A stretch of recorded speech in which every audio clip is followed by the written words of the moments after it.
Ok, Guadalupe nos dice que depende de las condiciones en las que se encuentre la persona. ¿Eso qué tendría que ver? Las condiciones tienen que ver con si se pueden o no aplicar, o, o si la persona después de las 72 horas todavía sigue como en parte del shock, se podría, ¿cómo decir? Se podría ya intervenir.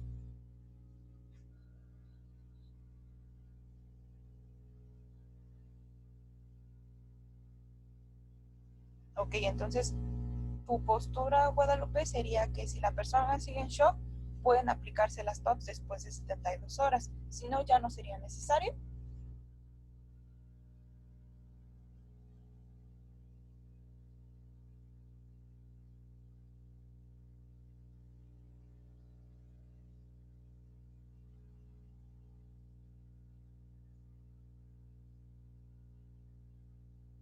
Ok, dice que también considerando si el tiempo transcurrido no excede mucho las 72 horas.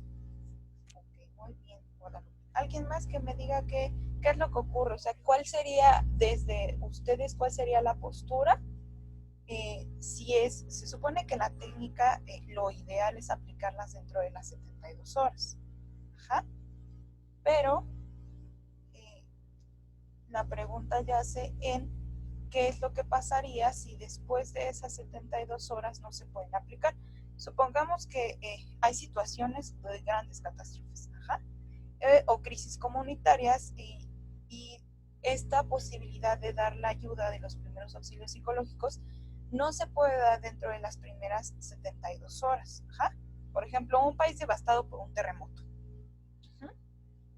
Lo importante ahí es poder ayudar a las personas a sobrevivir, a rescatar personas de los escombros, etcétera, etcétera. Entonces, no tenemos la oportunidad de dar los primeros auxilios psicológicos. Entonces, ¿qué debemos hacer ahí? ¿A qué deberíamos de darle prioridad en esa instancia? ¿A ayudar de manera psicológica o ayudar también de la otra manera que tiene que ver con sacar a las personas de los escombros, no sé, juntar víveres, etcétera, etcétera?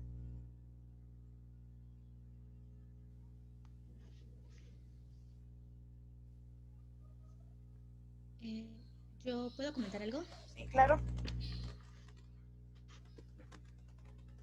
Me parece que, bueno, lo primero que se tiene que verificar es que las condiciones físicas de la persona sean, eh, digamos, adecuadas, que la persona no esté lesionada, que, por ejemplo, en el caso que comentabas de los escombros, es indispensable primero garantizar la vida y la salud de la persona, salud física. Ya una vez que se ha garantizado eso, entonces ya se podría aplicar los primeros auxilios psicológicos. Porque hablando de prioridades, pues primero es necesario que la persona esté bien para que psicológicamente se le pueda atender. Y ya una vez, por ejemplo, ahí, si se rescata a una persona de los escombros, se verifica su condición física. Posteriormente ya se aplicarían los primeros auxilios, aunque tal vez, por ejemplo, el temblor haya ocurrido hace 2, 3 días, ahí digamos que no importaría tanto, pero si una persona que está físicamente bien, su salud está bien, no está en riesgo su vida, ya pasaron las 72 horas, el periodo de shock ya también pasó, ya no está tan alterada, entonces, aun cuando sí se le podría prestar un apoyo psicológico, no entraría exactamente igual la intervención como se establece en los primeros auxilios psicológicos, Así es. Como dice creo yo. Guadalupe, ay, perdón, sigue, sigue. No, nada más era hasta ahí. Ok, Gracias. perfecto. Sí, Guadalupe tiene toda la razón, ¿no? Una de las principales cosas que debemos hacer al momento de aplicarlos es primero ver por la salud de la persona, ¿no? Ver que esté bien, que tenga pues estas cuestiones físicas, que estén como al 100% para después hacer la aplicación. Ajá, o sea, hay prioridades en ese aspecto. Ajá, pero por ejemplo, aquí el debate que se tiene es si se consideran ya primeros auxilios en el momento en el cual pues ya pasaron las 72 horas, ¿no? Hay dos posturas con respecto a ello.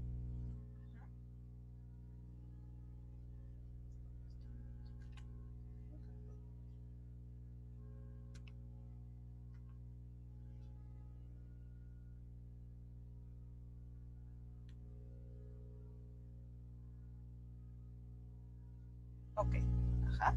Unos dicen que los PAPs no pueden usarse fuera de la fase de impacto, ajá.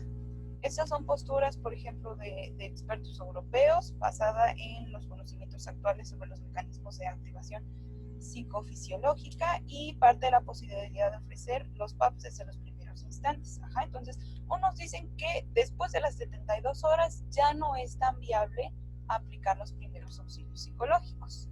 Hay otros que mencionan que los primeros auxilios son el primer eslabón de respuesta y pueden usarse durante las primeras semanas tras el incidente crítico, que es un poco de lo que nos mencionaba Guadalupe, ¿no? O sea, hay que hacer como una evaluación y si después de esas 72 horas la persona todavía sigue en shock, pues podemos aplicarlos. Ajá. Esta postura es por parte de la OMS y por diversas organizaciones y está basada en la experiencia en intervenciones en situaciones de guerra y catástrofes naturales. Y pues parte de la evidencia de que ante grandes catástrofes lo primero que se suele hacer es salvar las vidas, asegurar los suministros y de ahí aplicar las PAPs en segundo plano. Ahora quiero saber ustedes qué opinan al respecto. ¿Cuál postura utilizarían ustedes dependiendo de esto? ¿Sería la primera, que es que después de las 72 horas ya no es viable aplicarlo? O la otra, que después de las 72 horas todavía es viable aplicarlos. Los escucho, los leo.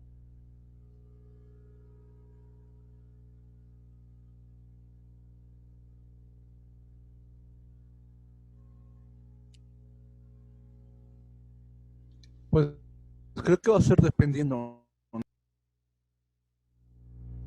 Ay,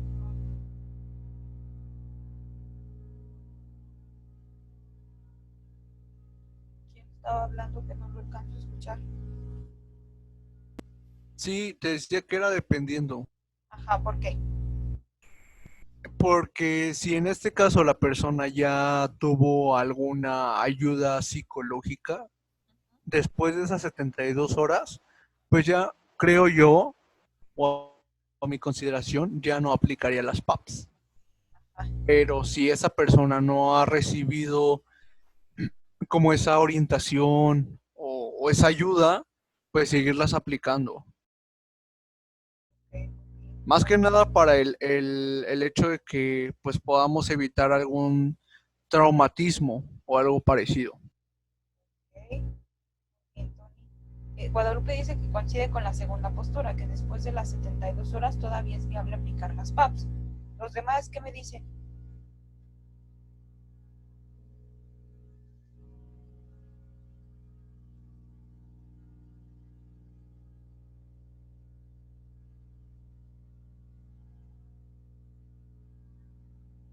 Eric,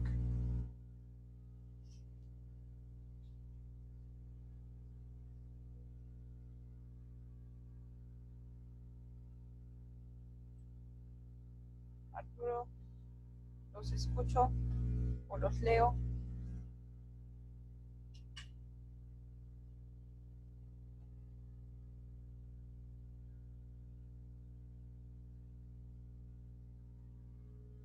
Ok, bueno, aquí Eric nos dice que igual cree que depende mucho de la persona y cómo le haya afectado el evento crítico. Es precioso ser muy observador sobre lo que está pasando y las características de la persona. Por ejemplo, está de acuerdo en que ante el evento y si la persona no puede controlarse es importante intervenir. Ok, eso también es importante. Valorar la situación también podría tomarse en cuenta. Ajá, valorar la situación y ver que primero hay que priorizar la integridad de la persona, ¿no? En el sentido de ver por lo primero, ¿no? Que es pues su salud, o sea, que esté bien y ya después aplicar esta cuestión de las PAPs. Ajá, entonces, dependiendo también. Lo que dice Tony también es importante, ¿no? O sea, ver también si ya se hizo como alguna intervención aparte o si va a ser la primera intervención psicológica, que tiene que ver un poco con la postura que toma, que después de las 72 horas aún puede aplicarse. Ajá. Arturo nos dice que cree que depende de la situación también y siempre y cuando haya una ayuda psicológica primaria, sigue siendo viable las PAPs. Eso también es importante. Y Eric dice que si la persona después del evento tiene como secuelas, también es importante ver si ella lo requiere. Okay. Creo que la mayoría estamos como en la postura de que sí es posible que se puedan aplicar, pero depende de diferentes situaciones.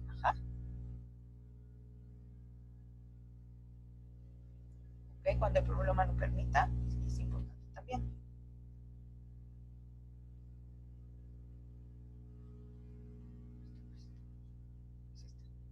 Ok, ¿cuál es la postura que pues tenemos? Pues prácticamente es esta, ¿no? Si es posible intervenir dentro de las primeras 72 horas tras el impacto, las PAPs son la técnica de elección. En este caso, el énfasis debe estar en el control de la activación, en la información y en la conexión con la red social de apoyo. Ya vimos cuáles son como los objetivos principales de las PAPs.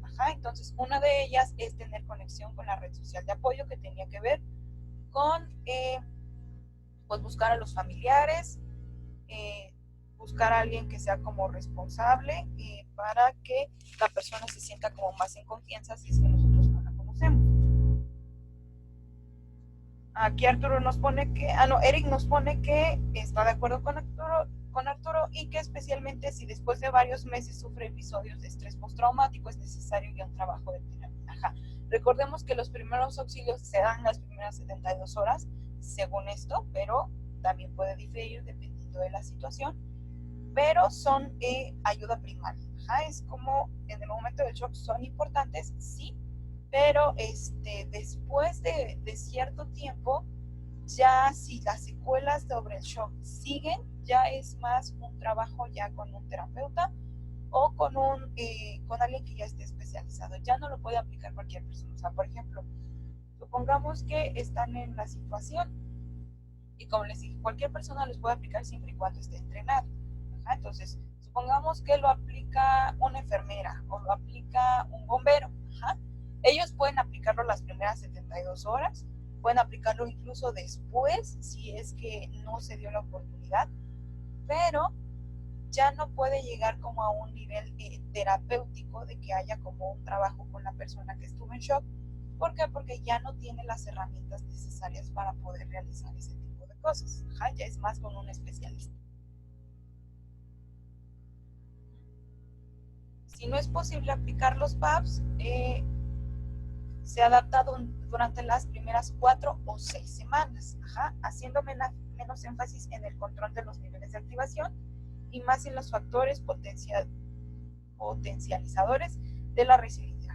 Es como bajar el nivel de shock, tratando de evitar recordarle a la persona el evento que hubo. Entonces, las PAPs, según esto, o al menos desde mi postura y la postura de algunos de ustedes, sería que se pueden aplicar los PAPs en las primeras 4 o 6 semanas, dependiendo de la situación y haciendo una evaluación de cómo es que se pueden realizar. Y bueno, ya una vez transcurridas más de 6 semanas, que es decir, no se dio en las primeras 72 horas y no se dio después y todavía la persona sigue en shock, entonces hay que usar otro tipo de técnicas de intervención basadas en la psicoeducación y la normalización. Pero esto, les recuerdo, hay que utilizarlo por un profesional. Ya no es una persona que esté entrenada en PAPs, sino que ya es alguien más profesional porque ya incluso el shock ya se ha prolongado por mucho más tiempo. ¿Tienen alguna duda hasta aquí?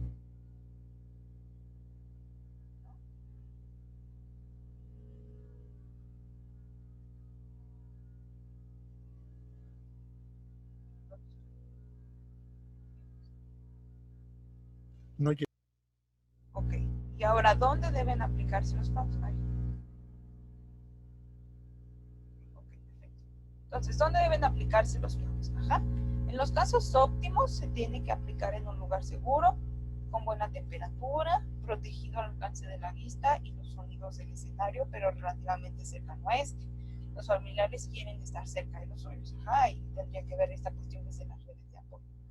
Un lugar grande con subdivisiones, bien comunicado, con disponibilidad de comida, bebida y agua para los niños, que tiene que ver con los suministros, protegido de los medios de comunicación. Hay veces que cuando se dan catástrofes muy grandes, pues los medios de comunicación tienen que estar ahí presentes, y hay ocasiones en las que pues las personas igual se sienten pues relativamente presionadas o incluso más agitadas cuando se encuentran los medios de comunicación. Y con posibilidad de garantizar la privacidad de las familias, ofreciendo espacios pequeños para cada familia. Ajá. Estos son como los casos óptimos. Las condiciones que se debe de tener para aplicar los PAPs. Recuerden que hay que retirar a la persona del lugar de la catástrofe, justo para que no haya, va a sonar muy técnico, pero que no haya estímulos que provoquen que la persona entre aún más en shock. Condiciones mínimas, pues tiene que ser un lugar seguro, con posibilidad de tapar la vista del escenario, un lugar grande, con opciones de impedir la entrada y la visión de medios de comunicación, aunque sea mediante personal de seguridad, y con algo que garantice la privacidad, ¿no? O sea, que tú puedas estar con la persona que le estás aplicando las PAPs y que no haya algunas otras personas observándolo, porque pues como vimos, hay veces que cuando las personas están en esa situación y hay como mucha gente, se aturden también. Entonces, el aplicarlos en un lugar privado también es importante.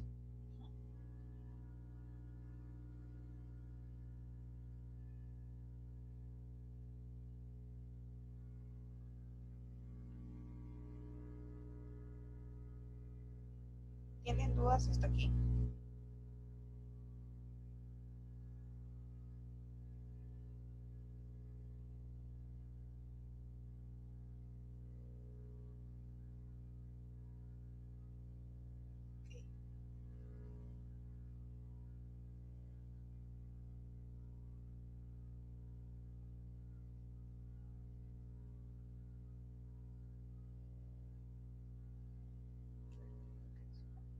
Eric dice que ok. Ahora, supongamos que no tenemos estas condiciones, ¿no? O sea, el lugar está pues lleno de gente, no hay como la forma de tener a lo mejor ni siquiera condiciones mínimas. ¿Cómo le harían? ¿Cuál sería como la forma en la cual ustedes harían esa intervención tratando de cuidar estas condiciones?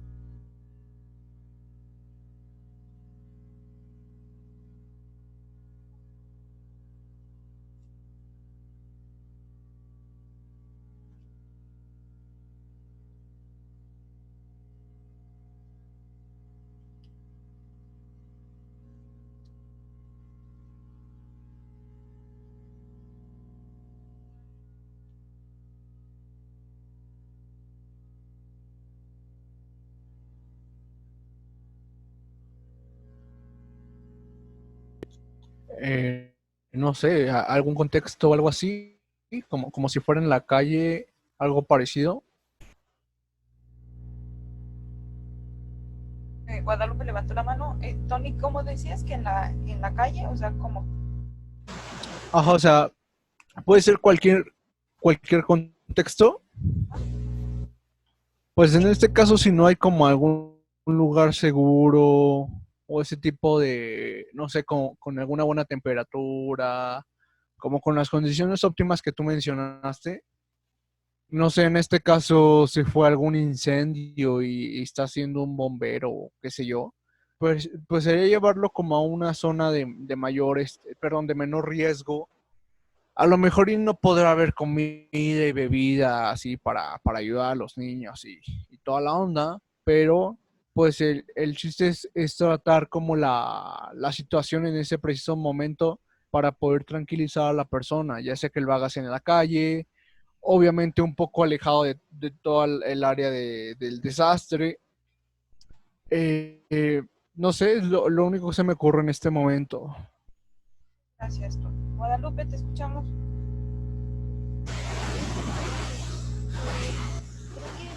que más o menos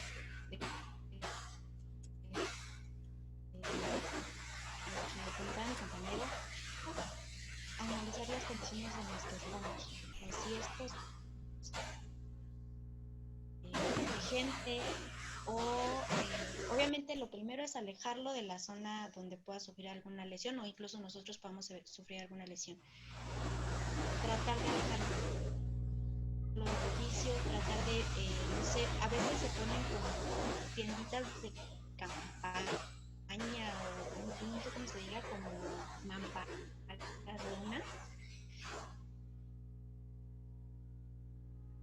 se puede, perdón, dentro de la zona de campaña nosotros podemos realizar es posible, pues entonces se tendría que hacer mucho más trabajo tratando de mantener la atención de la persona sin que se distraiga y sin que su mente vaya nuevamente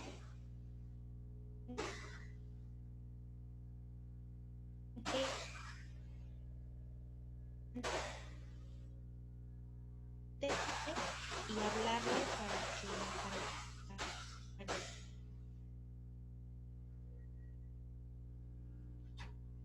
Ay, eso último ya no te lo escuché, no sé si todos lo escucharon o fui yo la que ya no te alcanzó a escuchar lo último.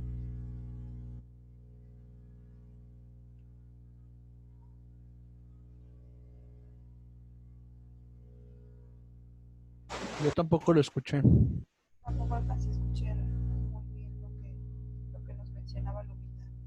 Bueno, ya lo último ya no lo alcancé a escuchar bien. Pero bueno, sí, como mencionan ambos, como buscar cada uno las propias condiciones, ¿no? A lo mejor si no tenemos todos los elementos para poder tener el donde en condiciones ya sean óptimas o mínimas, pues sí buscar como alguna atención, ¿no? Buscar como cumplir cada uno de los objetivos, aunque no sea como tan viable, pues no sé, tener comida o tener agua, porque a lo mejor no está en nuestras manos, ¿no? Pero siempre respetando los objetivos y lo que ya habíamos dicho que eran las partes de las, ¿cómo se llamaban estas? ¿Alguien recuerda cómo se llamaban? Las buenas prácticas, ya me acordé. ¿Ah? Lupita dice que la última parte era tratar de evitar distracciones y que se centre en lo que decimos. Y Arturo nos había puesto que podría ser también buscar cómo utilizar la imaginación para pues centrar a la persona en algún lugar, hacer uso de la imaginación en un lugar un poquito más tranquilo. ¿Ah? Como usar ese tipo de técnicas para poder hacer que la persona tenga como más control sobre sí misma y pues pueda, no sé, imaginarse como imagínate que estás en un lugar tranquilo, cierra los ojos, usar algún tipo de técnica de relajación, es lo que propone Arturo. Ajá. Ajá, y bueno, como menciona Eric, tenemos que poner la atención en nosotros. Ajá. Poner, pues buscar como las condiciones, aunque no sean óptimas, buscar las condiciones necesarias para poder hacer.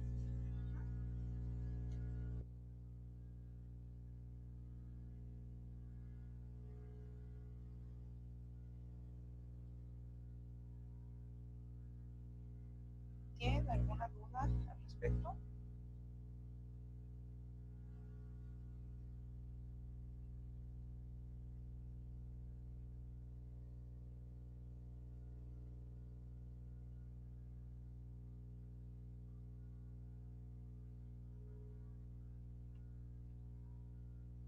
Ok. Entonces, mira, pero eh, acuérdense que tiene que quedar como bien claro estas partes porque después vamos a ver ya el cómo se aplican. Ajá. Les voy a poner algunos videos de algo llamado roleplay para que ustedes vean cómo es que se van acercando, qué debemos hacer y qué no debemos hacer en el momento en el cual nos estamos aplicando. Entonces es importante tener como en cuenta esto. Ajá. Ahora, respecto a ya vimos en las condiciones cómo podemos adaptarlo. Ahora, después de pasadas las 72 horas, que no se pudieron aplicar, ¿qué es lo que ustedes harían? ¿Cómo intervendrían a partir de eso? ¿Ah? Después de las 72 horas no se pudieron aplicar, pero ¿cómo lo harían? ¿Ah? ¿O cuál sería como la situación en la cual dijeran, bueno, no se aplicó, pero cómo se acercarían ustedes a la persona para poder aplicarlo?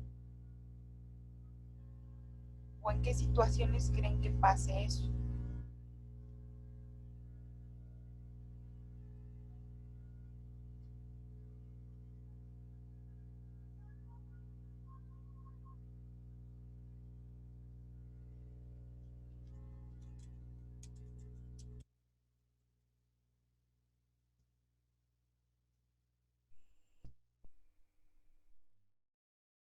¿Ya te escuchamos?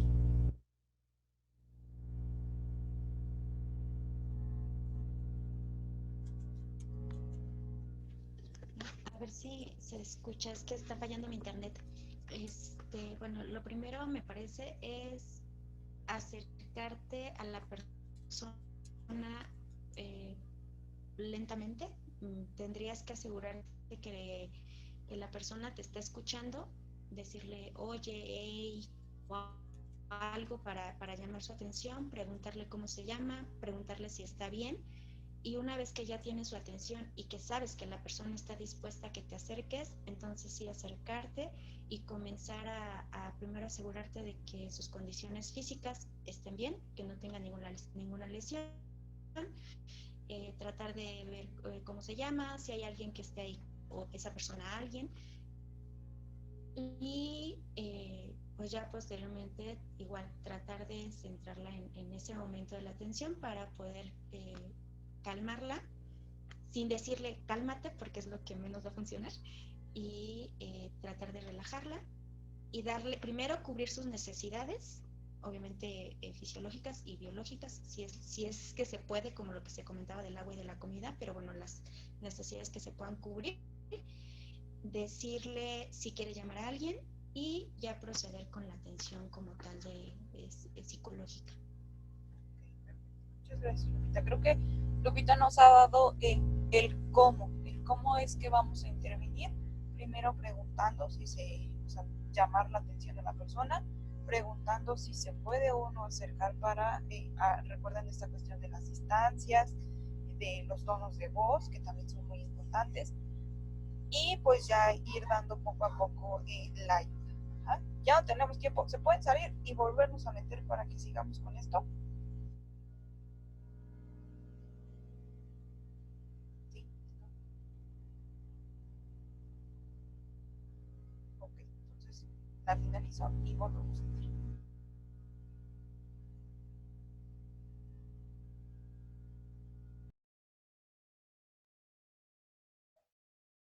Ok, aquí Eric nos pone que especialmente es tener empatía al escuchar y cómo decir las cosas durante y después de la crisis.